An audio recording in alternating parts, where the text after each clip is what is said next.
What's up? It's Susie from Hey Grill Hey, and today I am bringing one of my most recent favorite restaurant obsessions to the backyard. We are making carne asada fries, seasoned skirt steak, crispy fries, tons of melty cheese, and all of the toppings. Let's do it.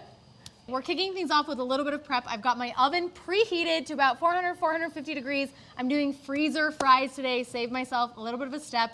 And my charcoal grill preheating for direct high heat searing of this beautiful skirt steak. It's about a pound. You could do up to 2 pounds if you really like a lot of steak. We're gonna make a homemade asada seasoning to go on our carne asada. It's a really simple seasoning you can throw together, or you can use my Fiesta rub. If you have that, you can pick up a bottle in my store. You can use your favorite kind of Tex-Mex style seasoning. It's got salt, pepper, garlic, onion, paprika, chili powder,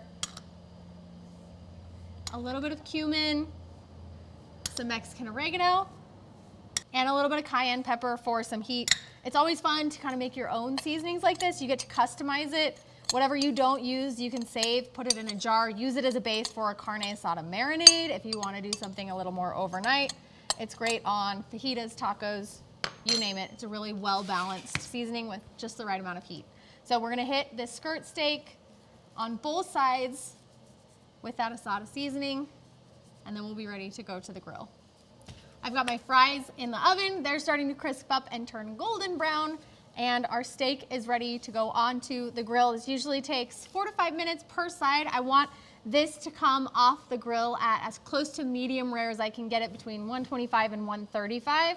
It's the best temperature for a skirt steak like this. All right, our steak is off the grill. Our fries are out of the oven. They're nice and crispy. I'm gonna chop my carne asada into little bite-sized pieces because you wanna get a little bit of steak with each little piece of fry as you're eating it. That's the goal here. So small bite-sized pieces of steak. And then I've got all of the toppings ready to rock and roll. Oh no, a piece fell off of the cutting board and into my mouth. Okay, now it's time to layer. How you do this is up to you. I go half the steak directly on the fries, and then I top it with the cheese. So the cheese kind of melts down around some of the steak. It helps hold the steak to the fries as you eat them. And then I'll save some of the steak for the top after the cheese is melted. So you get a real steaky experience. It's one of the nice things about making stuff like this at home. You can add as much steak as you want. Okay, now we top with a hearty amount of quesadilla cheese. This is Mexican melting cheese. And these are just gonna go under the broiler for 1 to 2 minutes until that cheese is nice and melty. My cheese is nice and melty and brown. You get those pieces of steak. I can't eat it yet. Okay, self-control. Sprinkle on a little bit more of that carne asada on top, and then you can hit it with whatever toppings you like. I've got some smoked salsa verde, some fresh pico, some fresh guac.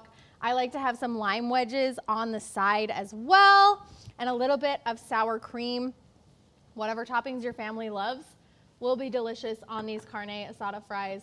You can serve it off of the sheet pan just like this for a beautiful platter style dinner, or you can let people scoop up their own portions and top it with whatever you like.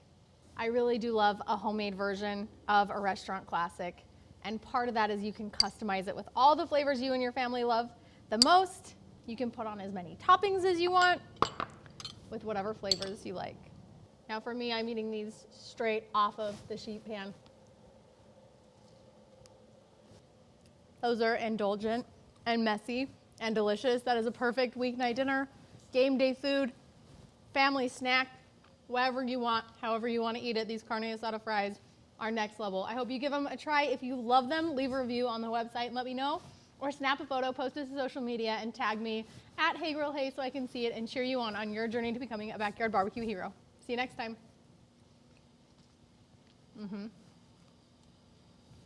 They're so good.